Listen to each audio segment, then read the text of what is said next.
family down there in Georgia. Greetings from the Kevin Stoddard channel up here in Kansas City.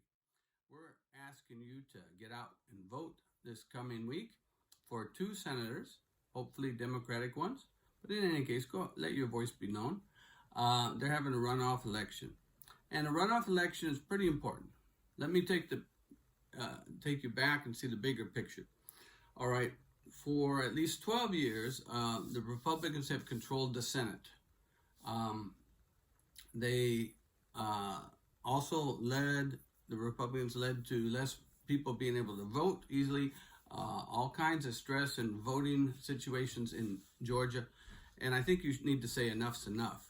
We need people in the Senate who can pass legislation and won't just sit on it.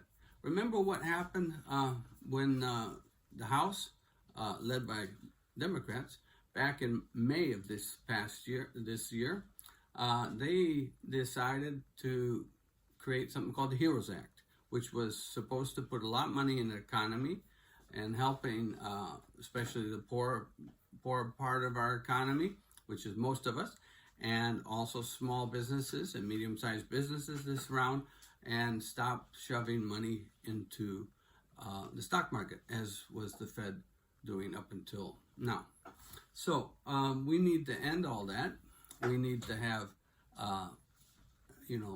good support for our local communities. We've got people who all over the place who haven't been able to pay rent much for 9 months. We have people who have not been able to find work full-time for 9 months. And we need to say enough is enough. We need to get a combination of House and Senate that can work together. And if not, at least consider why I'm pleading with you to do this. I'll give you a real good example. Back in the HEROES Act that the House passed, and that the Republican Mitch McConnell put his thumb on and refused to let be negotiated or discussed in the Senate from May up until now, refused. The Republicans then forced a few weeks ago the Democrats to cave in and only give a $600 stimulus check to husband and wives, which is nice, but it's paltry. We've just bailed out big corporations and medium-sized corporations in parts of the country, and even financial companies and concerns to a tune of $3 trillion in the last year. And then 2-3 years ago, the Senate also oversaw the $1.7 trillion giveaway, mostly to the rich and wealthy. And we need to say we want to have money to come to the poorest people, to give the infrastructure to the poorest people in society, to build infrastructure in our country, and not just to throw money at financial concerns.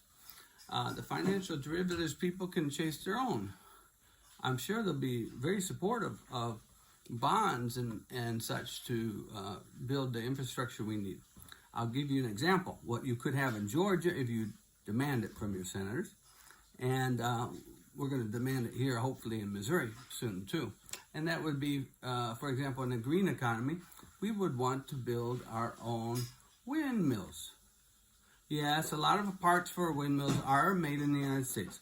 But you know what? The big stands for these huge wind generators that are being used all over the Midwest and should be used in the South, where Georgia is located, are being built in Europe and Asia. This is kind of silly. It's because the government has been so concerned with filling the pockets of wealthy corporations that they haven't developed American infrastructure for many years. This has been going on since your grandfather's time, but it's got particularly worse over the last few years. So I would ask you to think about it, get out and vote this coming Tuesday on Georgia decision about how the Senate should be run in the future. Okay, you have more power than any other state right now to determine our American future. And Americans like me are asking you to consider what you can do. And if you go out and vote for a Democrat, I'm sure that would tell Washington something. We definitely need a lot of progressives out there considering what to do. I know Democrats are not always the best and truest for us, but we need to tell them we want people in the working class and the poorer classes to be supported by our government, and that includes the Senate. We need to sideline Mr. Mitch McConnell and make sure that the rules are changed so that no one can ever again hold the thumb on our possible important legislation again. And that's what Mitch McConnell's done for 12 years. And that's what the Republicans have supported him doing. That's what the President has asked you to do often, and enough is enough. Okay, this is Kevin Stoda. Welcome to the Kevin Stoda channel. And remember that Georgians, you can make the difference. I've been to Georgia several times. I've got friends down in Comer. Shout out to them. Comer, Georgia. And we've traveled through there, and we really like the people. We also know, of course, ex-President Jimmy Carter and his family down there in Americus, Georgia's area, as well as Plains, Georgia. And we want you to get out to vote in your area, but you can also get out in Mason. Mason, remember that Trump is gone. The only way you can really show power and control is by changing the senators in your government, because they are the ones who've been buddying up with Mitch McConnell and keeping this legislation stopped for many years. And you don't want that. I don't want it. All Americans don't want it. You can really help us with our American dream if you get your neighbors out to vote. And for once in your lifetime, please make the biggest change in how the U.S. government is run. We don't mean it's going to be hunky-dory down the line, but by getting out to the vote, you can help at least give an option or an opportunity for change that we haven't had truly for years. Okay, we need to have efficient investment in our neighborhoods, and that can come through the Green New Deal, that can come through investing in health and infrastructure. We can even force eventually a greater amount of people to be covered by Medicare, if not Medicare for all. We can also make sure that the state highways and train systems work better for us, and there's a development support for alternatives to our current dependence on oil and massive highways that cut through our state. I know it's great to have roads, but we also know it's sometimes not in our future interest to go on the way we are doing. I'm concerned about my daughter, and you're concerned about your grandkids. You're concerned that they are facing a climate future that's really a mess.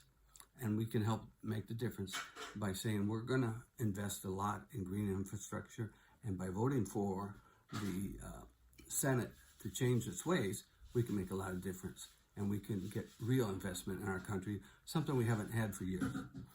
And we owe it to ourselves. In this time of COVID, we could also invest in ensuring that the poorest members of our society have better health care, have better jobs, have more security, and a better future for their children, as I said, by focusing on environment and quality of life issues, things that are directly opposed to the way things have been governed for the last few years. All right, this is Kevin Stoda, last time saying goodbye from the Kevin Stoda channel, and get out and vote. And get me some bananas.